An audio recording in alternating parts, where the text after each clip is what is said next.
CES 2020 was a really interesting show for the future of cabin tech and the tangible future. I'm going to take you for a quick blast around why it's going to be very different to open the door and sit down in your car just a few years from now. Let's go.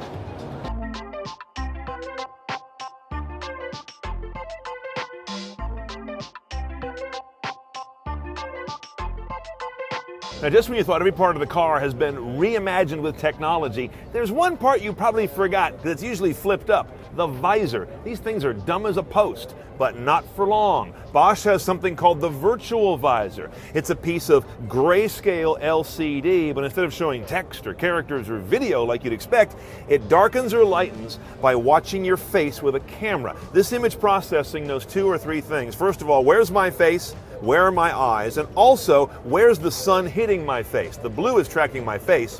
The black dots are tracking where the sun's hitting my face. It therefore will address these darkening cells on the LCD panel to make sure it's only blocking the part where the sun's coming in. What's the big benefit? I don't miss traffic signals anymore, street signs, I don't have occluded vision. It's that thing we've gotten used to in a car, but once you can have a clear view and sun blocking, you realize we've been blinded half the time.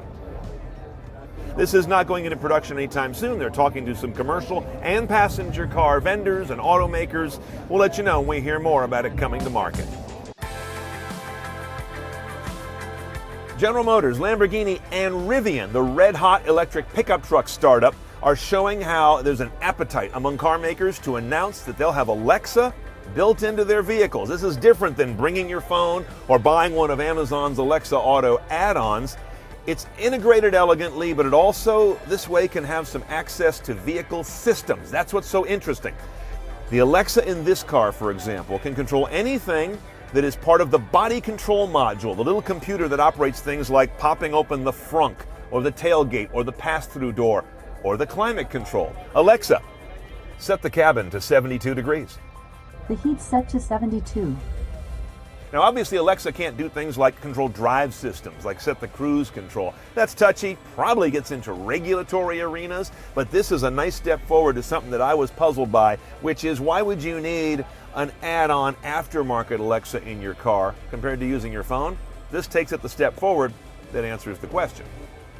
Fiat Chrysler and BMW will be offering built-in Amazon Fire TV, like the old minivan backseat systems of yore, but no discs. I'm still not sure how it's dramatically better than just using your phone or tablet.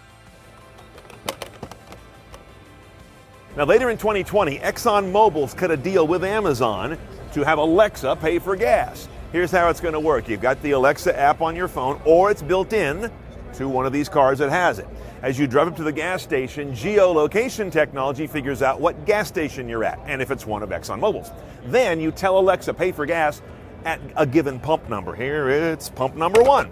Then you grab your pump handle the old-fashioned way, and you also select the grade of fuel the old-fashioned way. Fill the car up. Once it's done, this signals the app and the network that you're done, and then does the charging and payment. Now, all of this is maybe not dramatically easier than using a swipe or a dip on a card, but it's dramatically better for Amazon because it puts another purchase cycle into their data set. Now, you've got a great place for media here. Look at this screen. This is the class-leading video immersion vehicle on Earth right now. That is an enormous piece of contiguous display of exceptionally high quality, as you can see. But what's really interesting here is they've got this deal with our parent company, Viacom-CBS, but I'd be here talking about it even if it wasn't us.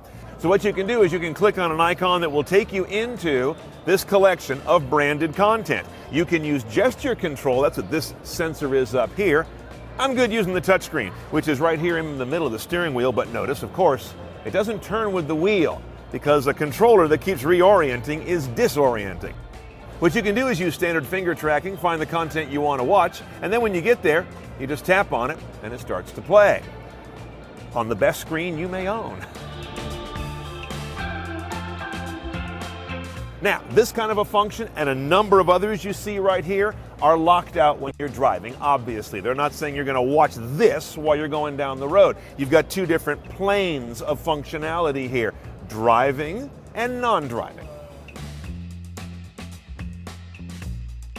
Now, unless you're a car industry geek like I am, you may not know that Samsung is a major hitter in automotive technology, partly because they recently acquired Harman.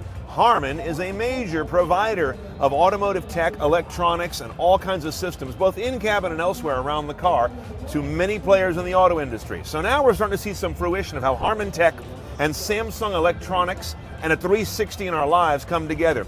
This vehicle is representing how Samsung wants to take that tech, connect it with 5G and lots of cameras to make a new cabin experience. Just a few quick examples.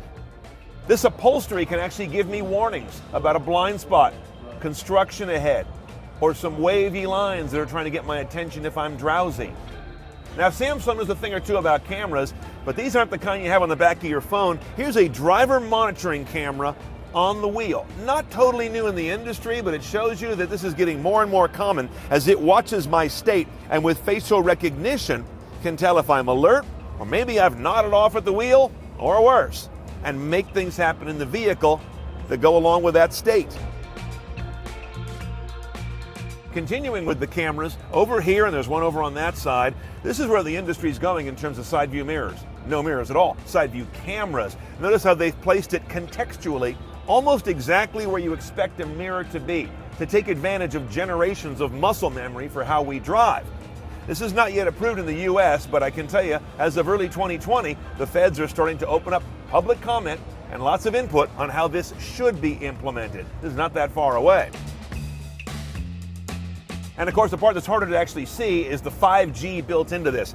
5G may sound like just better 4G, but without 5G, vehicles can't do the kinds of multi-system communications to the cloud, to vehicles around them, parking lots, gas stations, pedestrians, bicycles, that are going to make them living, breathing organisms in a mesh. We're talking about really improving efficiency of transportation and safety of it. By the way, 5G is very clearly becoming the technology the auto industry will use for vehicle-to-everything communications. That was a big cloud for the last couple of years. Now as we enter 2020, 5G is pretty clearly the winner, and the industry can move on and make a lot of this happen. Over here at Continental, they've sat me down in a car that you would think has lots of speakers. I see speaker grills all over, but those aren't the speakers. It has lots of speakers, but you can't see them. Instead, many of the panels inside and around me are the speakers. Continental calls this actuated. It's their trade name for sound, where they use transducers to turn panels that are already part of the vehicle into sound speakers, as well as whatever else that panel does. Whether it's an A-pillar garnish or a dashboard trim, maybe it's the firewall sheet metal or the headliner. They all have different sort of tonalities and can be used for different parts of the sound spectrum. This has all kinds of interesting benefits. First of all, designers can do what they want, and then you can make things speakers without having to leave pockets for speakers. Interior designers would love that. Then there's weight. Continental says a high-end audio system in a premium car today could be 80+ pounds of gear. A lot of that is putting in discrete, dedicated speakers, but if you're using components that are already here, maybe you're not adding a whole lot of weight. And they're partnered here with Sennheiser. They do something called Ambio 3D sound technology. That's the processing, the algorithms that gets us all to sound right, because turning a dashboard into a speaker or a headliner is a different audio tuning art. We've been tuning cones forever, but this is a whole different thing. Xperi is a company we've explored before for its HD radio and emerging DTS connected radio tech. But now it reaches beyond radio, launching a driver and occupant monitoring system. To make sure the driver is focused and awake, that's not a new trend. But interestingly, to also identify the vehicle's occupants via their biometric signature and detect how they're moving in and interacting with the cabin, which I could imagine powering an adaptive cabin in the near future. Xperi says some part of this tech will emerge soon with an unnamed German company. Now, many of you may know from my previous coverage of in-car technology that when I have been in a car that has early gesture control, there's really only one gesture I want to make, and I can't do it on a CNET video. Ultraleap's trying to take care of that. This is gesture control with haptics in the air. Ultra haptics and Leap Motion brought together. So right here is a Leap Motion tracker for gesture, and these black pads on either side are a driver and passenger ultrasound generator to give me the haptics inches above them in the air. The idea is that traditional gesture requires so much visual workload to confirm that your gesture is working, taking your eyes off of the road or at least taking your mind off the task. Instead, here we use a little haptics that says, yes, you're engaged and what you want is working. The volume's going up, the map is zooming in and out, whatever it may be. This is a key understanding of how in-car gesture has been failing so far, at least in my opinion. To activate the system, you hold your hand over it, kind of with your fingers pinched together, and that engages. Then move your hand up, down, left, or right on this compass to select a function. You move your hand more to adjust that function. Similar gestures can be used to move in and out on the map. And this, of course, can be mapped to anything in the car that uses a button or a knob. What you can't see is that as I do these gestures, I feel them happening, even though my hand is in midair.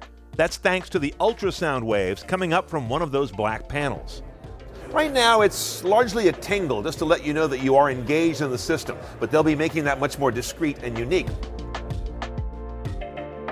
You've heard the acronym everyone's excited about in cars these days: autonomous, connected, electric. All major trends, but I want to add an I in there. I'm just as excited about interiors.